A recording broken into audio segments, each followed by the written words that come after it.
It just looks vindictive to me, as though they're punishing India for some other offense. And of course, there are some stories about that floating around. Some of the other things you mentioned, the H-1B visas, in particular, fit in with something broader in America, in this administration, which is that it's racist, obviously racist. And they don't want Indians there because some very, very important group in this, not all, but are unambiguously, Stephen Miller, so racist, and they want this to be a white country. Look, let's be very, very clear. A core element in this administration's backing, and I think in the heart of Trump, is quite bluntly fascist. There's no other word for it. So you believe that the core backing is fascist? Earlier you said the attitude towards H-1B visas was obviously racist. Those Yeah. are actually fairly strong terms, but you stand by them. I do. I don't see any other explanation for such an irrational policy. They know very well who it will hit, and it is very clear if you read them or listen to them that people who are very influential on its administration really want the non. This is about white America. A naked man has little to no influence on society. In clothes like this, you step out and you know that you're going to turn heads. You know that you're going to create an impression of a person who cares deeply about the way they look and has a finer eye for detail. And, that seems to be the Bombay Shirt Company way. What I really love about these clothes, and I really mean this, is this looks like a man has walked into the room. I like that. It's nice. Hi, I'm Karan Thapar. Over the last few years, I hope you've been watching my program, The Interview on the Wire. During that period, I've interviewed doctors, politicians, businessmen, scientists, authors, and even the occasional Nobel laureate. For me, it's been exciting. I hope it's been enjoyable for you. But these, as you know, are tough times, and if this program is going to remain bold, independent, and sometimes even defiant, then I think we need your support. At the end of the day, it's a truism, but editorial independence is best defended by the viewers. So if you would like this program to remain the way it is, forthright, outspoken, and interesting, then would you consider supporting us? All you have to do is to click on the description at the bottom. But more than anything else, I hope you will continue to watch the interview. Your viewership means an awful lot to me.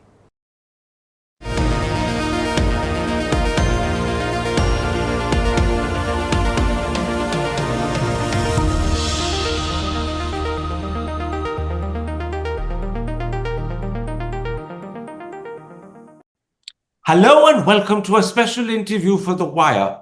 How does international opinion view the United States treatment of India? I'm referring in particular to the 50% tariffs imposed on Indian exports, the increase in H-1B visa fees to $100,000, and restrictions placed upon student visas. Each of these measures will have a damaging impact on India's interests, but do international analysts share India's concerns? My guest today is one of the world's most highly regarded writers on economics, the chief economics commentator of the Financial Times, Martin Wolf. Mr. Wolf, let's start with the 25% tariff imposed on India for buying Russian oil. Given that China buys more Russian oil than India, and NATO and European countries like Turkey, Hungary, and Slovakia are substantial purchasers of Russian oil, whilst Japan has started since June, is it vindictive to single out India as the only country in the world to be penalized for buying Russian oil? Well, it looks so to me. I find it very difficult to believe that this is the real reason, but in all truth, I've been unable to understand what the Americans have been trying to do with India. But obviously, not only what you say is true, the Americans themselves are talking about relaxing sanctions. Trump certainly wants to at least most of the time, to be kind to Putin and would like to see these sanctions lifted. He's not really supporting Ukraine in any serious way, so it doesn't look as though he cares very much about the outcome of this war. He's extracting money from Ukraine, or wealth from Ukraine too. So the idea that the administration's dominant concern is what's happening in Ukraine seems very, very implausible. So it just looks vindictive to me, as though they're punishing India for some other offense. And of course, there are some stories about that floating around. But I've found by now that trying to work out what Trump and his administration are really trying to do is impossible. You know, Mr. Wolf, beyond being vindictive, is the 25% tariff for buying Russian oil also hypocritical? After all, America buys Russian palladium, uranium hexafluoride, fertilizers and chemicals. If India were to buy Russian oil, what's the big difference? Isn't this, in a sense, double standards on Trump's part? Well, I've already mentioned that, and the examples you give further are additional examples. I don't think Trump would even be aware of what double standards are. His perspective is very, very simple. There's one law for him, and there are completely different laws and rules for everybody else. And the laws that apply to everybody else don't apply to him. This is completely obvious.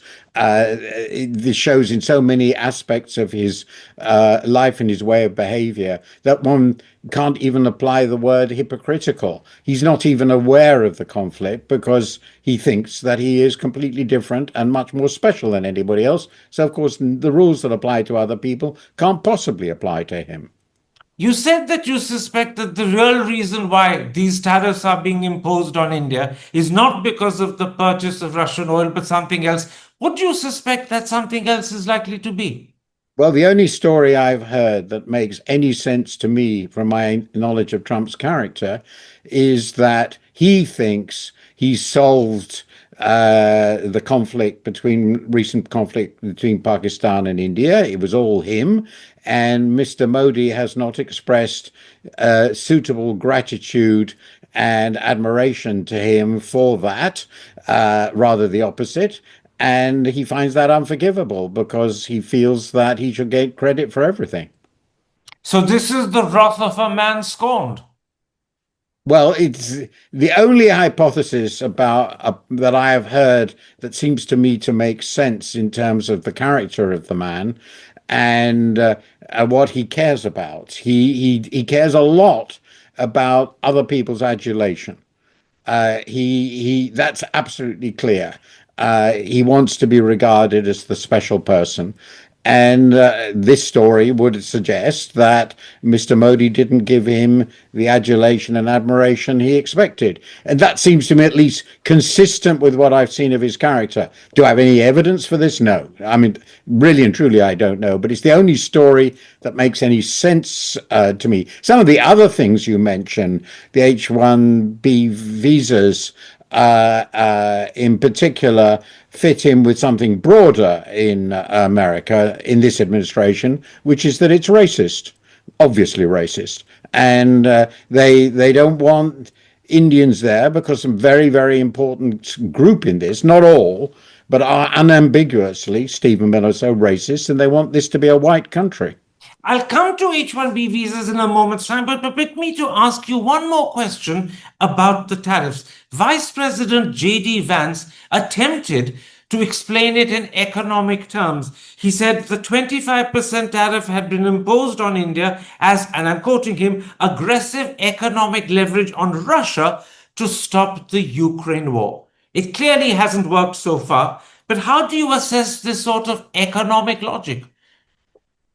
Well, it would fit with the broader point that it's about India's treatment on relationship with Russia.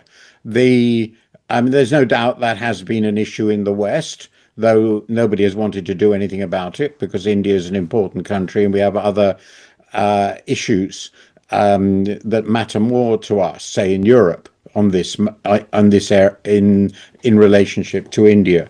But there is an argument that if they want to put additional pressure on Russia, they have to get other countries to start stopping trade. They can't influence China. They've discovered that in their trade war with China. China's too powerful, so they gave up on that. Some would say they lost the trade war with China.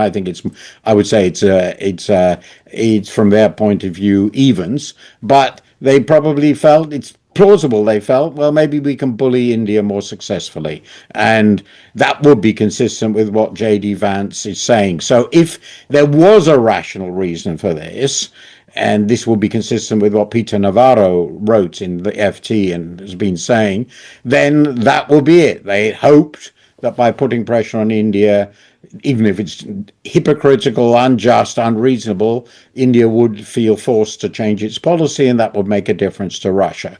It's at least a semi-rational explanation for what's going on. It does also suggest, doesn't it, Mr. Wolf, that if India doesn't stop buying Russian oil, they will ramp up the tariffs to a higher percentage because they have to squeeze India's pips to make it look as if they've succeeded. It is certainly possible. And if I've learned anything about this administration and this man and everybody around him, it is absolutely hopeless to predict what he will do next.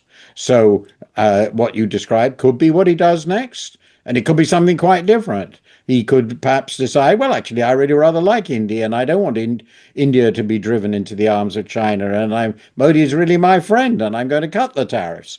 And I wouldn't be surprised by either.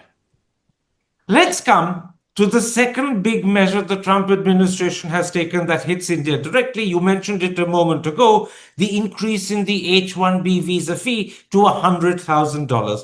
Now, that will not only affect Indians getting STEM jobs in America, but perhaps from America's point of view, it will more directly hit American companies like Google, Amazon, Meta, and Microsoft, which employ a very large percentage of H-1B visa employees.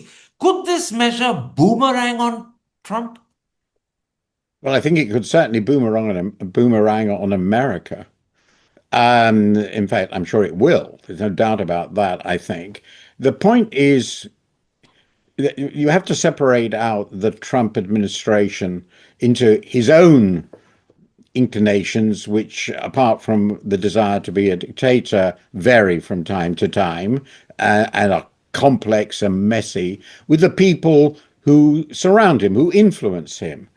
And there are two really powerful and fundamentally contradictory pressure groups, if you like, that matter to him. One is the tech industry, which has been an important financier of his election victory, and which has invested a lot in influencing him. And Elon Musk is obviously one of them, but really the whole industry has surrounded him. And that was a huge shift over the last decade, because they used to be Democrats. I won't go into why. So they are influential. There's no doubt they're influential, and they've been given quite a bit by this administration in a number of different ways. And then there are the American nativists, the Christian nationalists, the white nationalists, the Old South, which is the core of his electoral support. And let's be very, very blunt about it. These people are racist. Steve Bannon is a very good representative of this, but he's made it quite clear, as far as he's concerned, Stephen Miller has basically said the same, all jobs in America should go to white people. And certainly not immigrants, because, well, the people who are suffering, quote unquote, are white Americans, particularly white male Americans. So that group really does want to stop immigration. They don't want any foreigners there. Now, in this case, it looks to me as though the latter has been more influential than the former. The former will hate it, but they are, I think, closer to the heart of Trump. I wouldn't emphasize Trump likes business and so forth, but Trump intellectually and emotionally, I think, is with the latter. But he knows there are limits. But he's been pushed in that direction, and the majority of his supporters out in the country fall into the latter camp. They are not tech moguls, far from it. They are ordinary white people, overwhelming, not only, who want foreigners out. And I think those are becoming increasingly influential in the administration. You can see them. And look, let's be very, very clear. A core element in this administration's backing, and I think in the heart of Trump, is quite bluntly fascist. There's no other word for it. So you believe that the core backing is fascist? Earlier you said the attitude towards H-1B visas was obviously racist. Yeah, Those are actually fairly strong terms, but you stand by them. I do. I don't see any other explanation for such an irrational policy. They know very well who it will hit.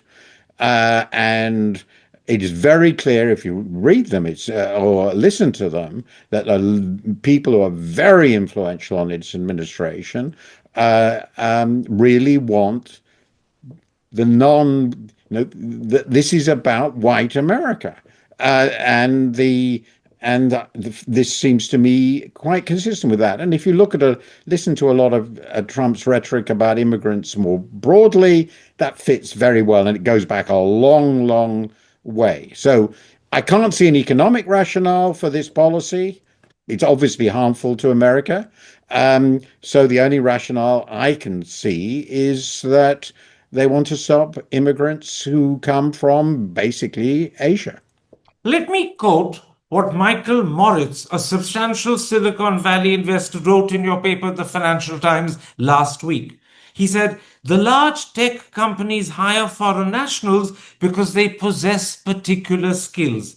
They also retain them to perform tasks in areas where the United States has labor shortages.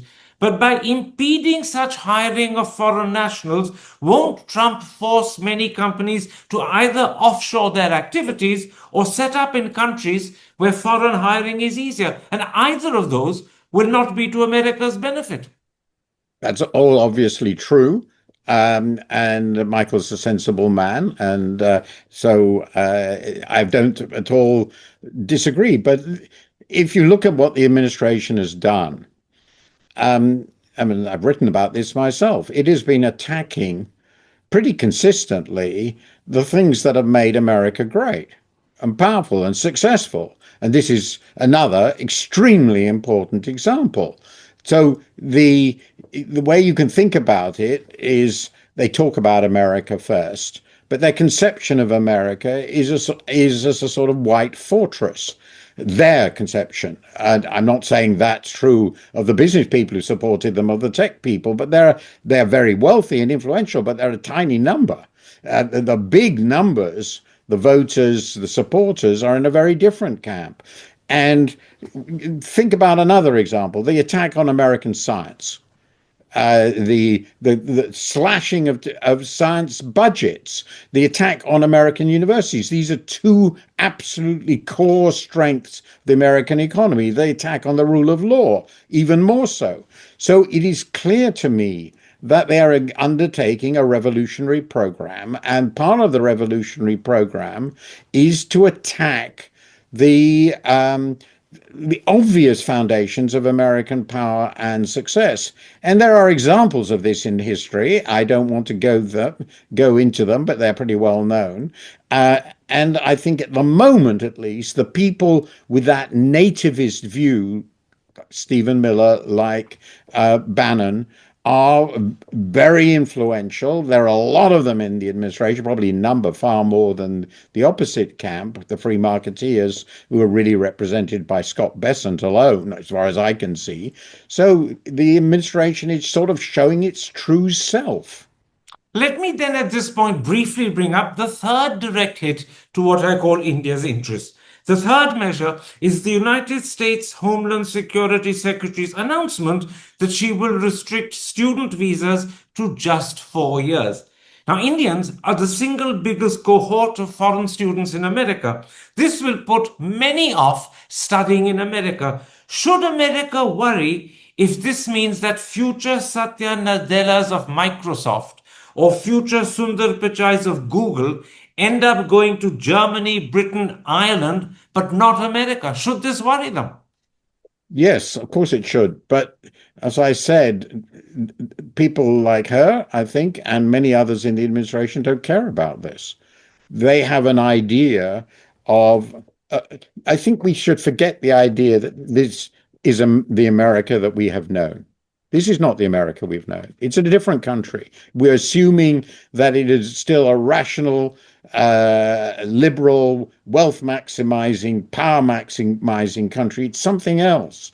This administration represents forces in America which don't really care very much about this. What they want is a pure white America. And now, I'm not saying Trump is so coherent. Trump is not so coherent, but an enormous number of people in and around the administration have that perspective. Um, I mean, just listen to Mr. Hesketh's views and read them. He believes we should restart the Crusades, for heaven's sake. So the answer is these people are at the moment to the forefront. I think over time they will become more and more powerful because they're the bulk of the people who are really passionately committed to the Trump cause. People who wanted free markets and the success of the tech industry, you can find them everywhere in America. They're not uniquely in this camp. They would have supported the old Republicans. They usually support the Democrats. That's a cause of convenience, if you like. The people who are really passionately committed to the Trump cause are very, very different. They've always been there. They fought the Civil War. They have not gone away. And in Trump, they have somebody who can lead them to what they think of as success. So we should not judge this America by the standards we've been familiar with in the post-war period, even in the last century. Are you suggesting that a situation that is already grim and bleak will actually get far worse, long, long before it gets any better? I'm sure of it. Absolutely. They're very early in this program. My own view, I've made it very, very clear, is that their program is to create a dictatorship, and they're very far along the way, and it will be a dictatorship on behalf of the white people, what they think of as the good, decent people. And since I don't expect there to be, now this gets really controversial, I don't really believe there are going to be contested elections in the future. We will see. We will see. That may be too bleak, but fair elections. Look at what's going on in the States. So this is a revolutionary program with a revolutionary government. It's not intellectually coherent. Trump is not intellectually coherent, of course, but the immensely powerful forces in and behind this administration have views and values that go back to Joe McCarthy, people like that, and the John Birch Society. This is a really different sort of administration from anything we've seen before. And it's different from Trump 1 because now he's surrounded by people who have this ideology, who've worked out a program. It's very clear they worked out a program, 2025, John Vought there in the OMB bringing it together. We should not expect America to behave in the way it did in the past unless this administration is overthrown, and that's not going to be easy. Let me then raise one last issue with you. Whilst all of this has been happening on the trade front, the H-1B visa front, the student visa front, India and America are also attempting to negotiate a bilateral trade agreement. But as you pointed out, political relationships between the two countries have soured very considerably. There are serious differences over Trump's attitude to Pakistan, his claim to have brokered a ceasefire between the two countries, and now even the future of Quad and Trump's attitude to China, India's great rival, seems to be in doubt. Against that political background, and against the background that you so eloquently described of the MAGA supporters, is it at all likely that India and America can actually negotiate successfully a bilateral trade agreement, or is that very, very unlikely? Well, my perspective is on looking at the agreements that have been reached so far. There, there are sort of two ways of dealing with Trump. And one way is to become a vassal, essentially to do whatever he asks. And that's what the Europeans, the Japanese, and the British have done. Okay? And that's not surprising, maybe disgusting, but it's not surprising because of the historical relationship with America and their dependency on it. Or you can fight America as a sort of equal and bring it to a standstill because Trump respects power. And that's what China's done.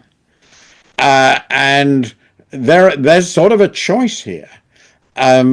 So I'm sure that India can reach a deal with America if it concedes to all America's demands.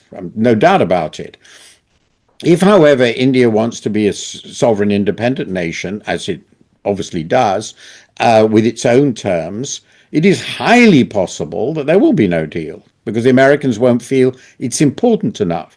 And the Indian problem is they're obviously not going to be a vassal. I take that for granted, but they also don't have the weaponry, the power, economic or military or in any other respect that China has. So I think India is in between in this situation. And given that, it is highly likely.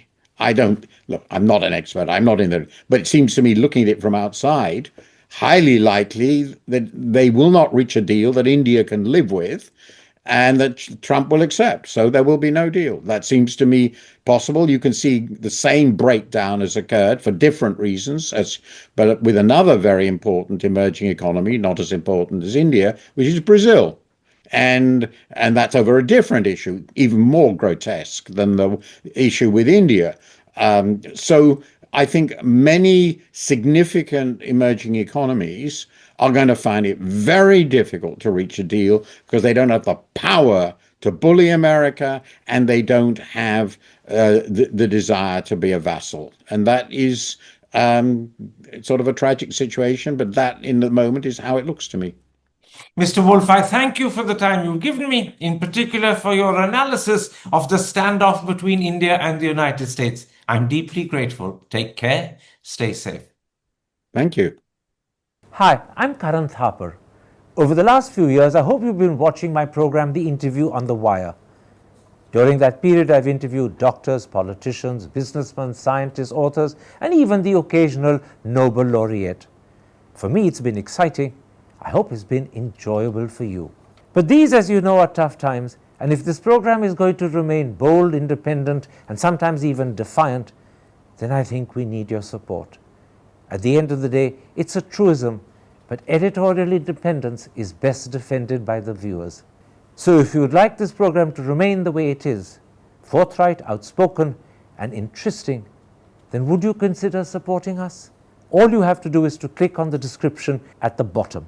But more than anything else, I hope you will continue to watch the interview. Your viewership means an awful lot to me.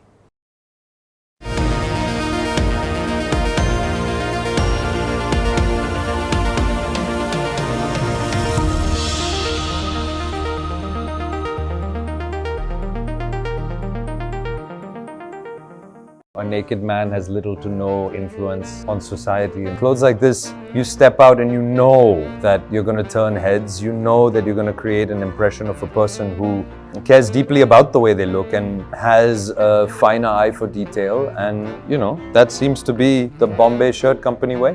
What I really love about these clothes, and I really mean this, this looks like a man has walked into the room. I like that. It's nice.